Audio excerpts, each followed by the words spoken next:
Hey guys, what's up and welcome back to my channel. So today we are going to be discussing something that has been very much flooding the timeline on Twitter, I'm sure on other platforms as well, and that is the Nikki Phillippi scandal with her dog. Now this video is going to involve discussion of what I consider dog abuse. There's nothing graphic that I'm going to show you, but we will be having that type of conversation. So if that's a trigger for you, I would beware or consider clicking off. So basically what happened is I had never heard of this content creator before, mainly because I'm not the demographic of this content creator. A lot of the content is what I eat in a day or like a daily vlog, that type of stuff. Nikki has a husband and she has a child called Logan, and then she used to, keyword, have two dogs. One's a little Yorkie, and then there was this other one called Bowser. This is what Bowser looks like. Basically, they posted a weird emotional, and I say that in quotation marks because I think the aim was to be emotional, but to me, it did not come off as being emotional. It just came off as weird and it creeped me out. So I'll put pieces of that video, but it is long. I think it's like almost half an hour. We're not gonna go through all of that. Also because a lot of it is just filler. You know when people think they're really adding to their point, but they're actually only raising more questions and making their point less strong, and it was a weak point to begin with?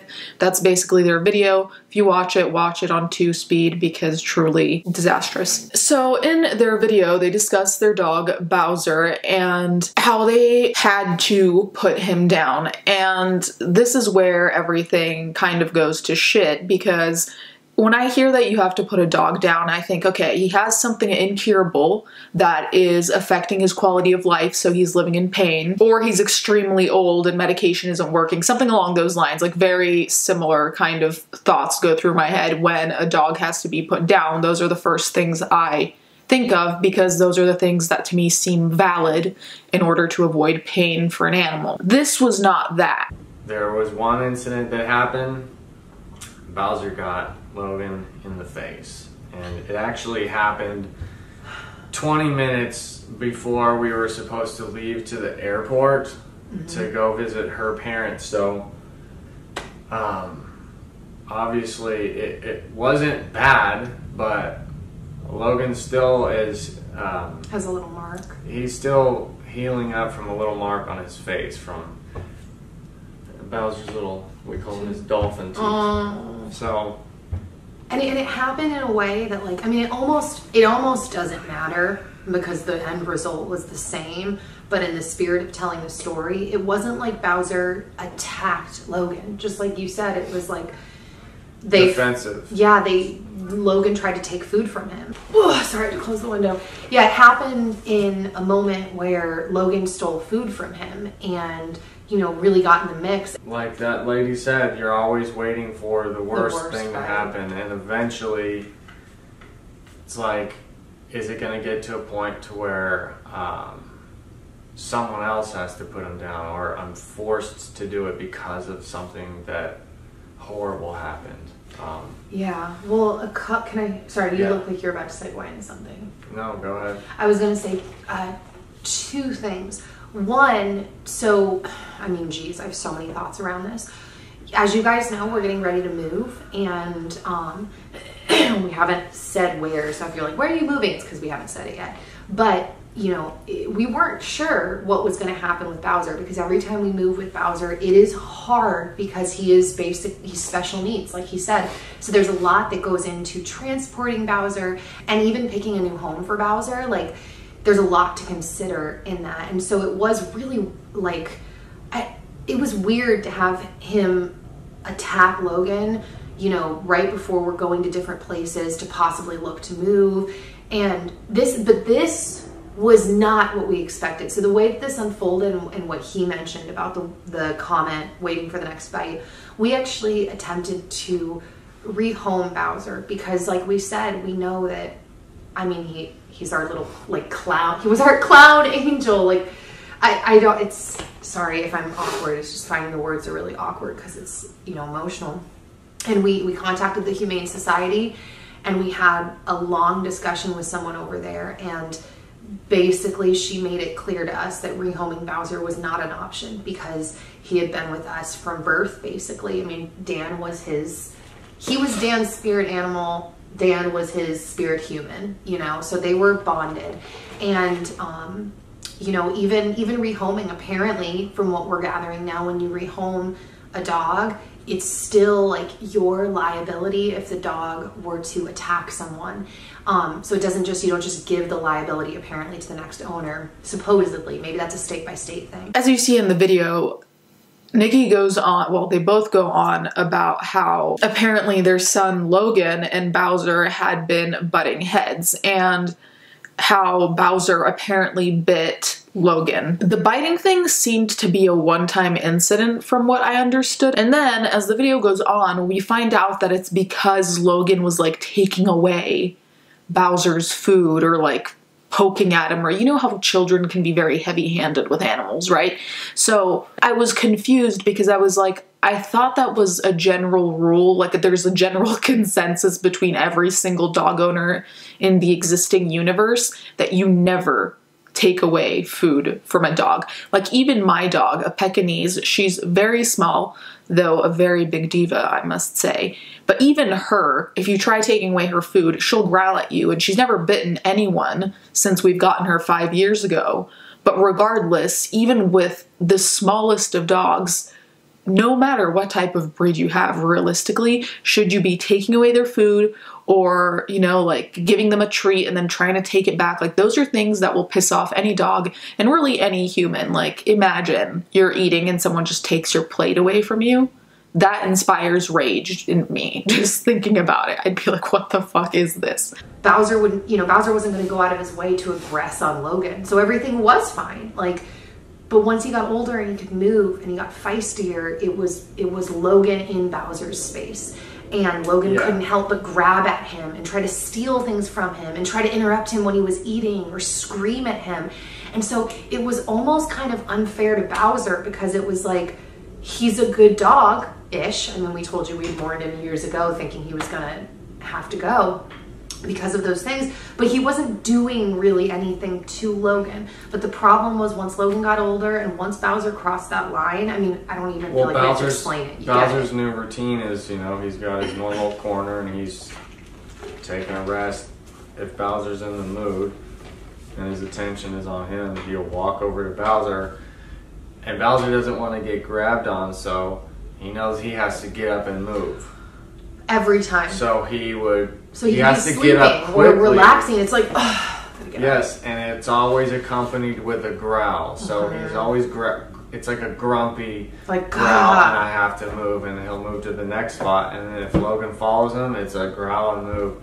And so I gotta split him up. And so that was, you know, that wasn't the thing all the time because Bowser could come over to Logan with a wagging tail. Yeah, Logan's play with him, grabbing at him, and Bowser's licking the food that's on his face. You know. Yeah, things just became more complicated in this mid phase of like he's not a baby, but he's not old enough to know better how to control himself. Really. Why haven't they either kept a closer eye on their son in terms of their dog, but also like why haven't they educated their kid to say like, hey, when Bowser's eating, leave him alone. Or, you know, when you want to play with Bowser, do it in this certain type of way. Because every dog will have something that will, in some way, trigger an aggressive response. And that's your responsibility to know. Because if a dog isn't always aggressive or isn't, like, openly just trying to start shit, then it makes me think, okay, so you're doing something that's not okay. That is the parents' responsibility as dog owners, and I believe the husband had owned Bowser for like 10 years, so it's also hard for me to believe that Bowser is like very aggressive generally, because they even said that Bowser would be playful with Logan, but Logan would kind of pester him, so when Bowser was sleeping, Logan would just go touch him the heavy-handed way children will that often frustrates animals or like gets them into a certain negative headspace. Regardless, let's say Bowser was too aggressive, not manageable with Logan. Rehome him, right? That's the other first thing that comes to mind. Rehome him. And apparently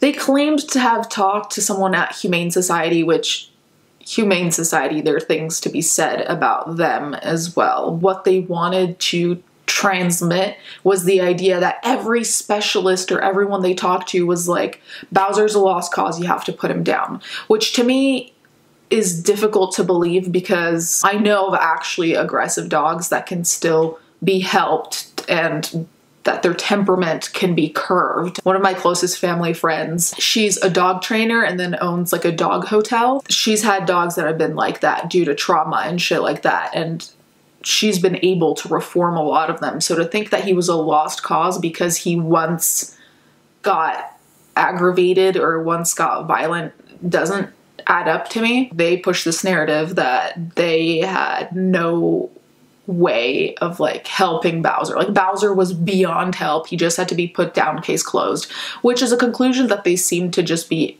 rather okay with. It felt very strange. They basically said that they tried to rehome him, but it didn't work. Now this is a point where I really need to call bull, because she has over 1 million subscribers. If she wanted to rehome Bowser and nothing else worked, if all of the other routes didn't work, imagine putting an application under a YouTube video saying whatever you need to say about Bowser, putting an application and having people apply in order to take him in. Do you really think nobody would have taken him in? Out of 1 million people, it makes zero sense to me, especially for a dog that you've owned for 10 years to just kind of be like, well, that's it. But the thing is, it gets a little weirder and eerier, because Nikki actually had this like mini photo shoot, like supposedly shortly before it was time for Bowser to be put down. And in the photo shoot, there are pictures of like her looking solemn. And then the best part is that in one of the pictures, it's Bowser just sitting there, and then Logan, their kid, and then her. So you're gonna paint this picture that this dog is very aggressive, generally speaking, even though there's only one instance you mention, and the instance was caused by your child because you haven't taught your child about how to act around dogs. But here, the very aggressive dog is just sitting there, and you have your kid there. So obviously you can't be that afraid of the dog being aggressive, which then leads me back to the initial thing of like, I don't think the dog was aggressive. I think in that situation, I think the situation escalated due to Logan's behavior, maybe because you didn't explain to him how animals work, specifically the animals you have, specifically animals you've owned for 10 years, so you know them well enough to know what will put them on edge. But like I said, taking away dogs' food, I'm pretty sure no dog reacts well to that. People were dragging them online, rightfully so. But on top of that, conspiracy theories started circulating, and one of which was that people were beginning to doubt that they actually got Bowser put down by a vet. People were wondering, like, how are they gonna get a healthy dog put down by a vet if there's no real proof that the dog is like actually aggressive, and you know, like there was just one instance. So people are saying, you know, either they lied or they put Bowser down himself. Those are the theories going around. The idea that they potentially, maybe, allegedly put Bowser down themselves is nauseating. Well, the whole thing is nauseating, frankly. But I think the reason that people think that is because in the video, the husband refers to the fact that when Bowser bit Logan, you know, he mentions how he grew up with the movie Old Yeller and he wanted to like lift him, pick him up by the skin on his neck and just put him down himself, which is a very strange thing to say generally, but specifically in a video that's supposed to be a sad, emotional video about you losing a dog that you've had for 10 years, but then to mention killing it Old Yeller style. Well, we were out the door, right? And in the moment, I'm thinking, you know, I grew up with the movie Old Yeller, and I wanted to pick Bowser up by the back of the neck and take him into the backyard and put him down right there. I think that's why people have that theory. We don't know. We'll never know unless they say something and prove it. But it's all very strange. And on top of that, there are also videos out there where they have their Yorkie and they're using the Yorkie to get Bowser riled up. You know when you have two dogs that are like growling at each other? Well, basically they took advantage of that and like brought the Yorkie to Bowser's face and then brought it back, and they'd both be growling, and it was obviously starting something, and they would just thought it was like the most hilarious thing, which is like, why would you try and start issues between two dogs you live with, especially when one is significantly large and the other one is significantly small, so the small one could very well be mauled. Oh my god.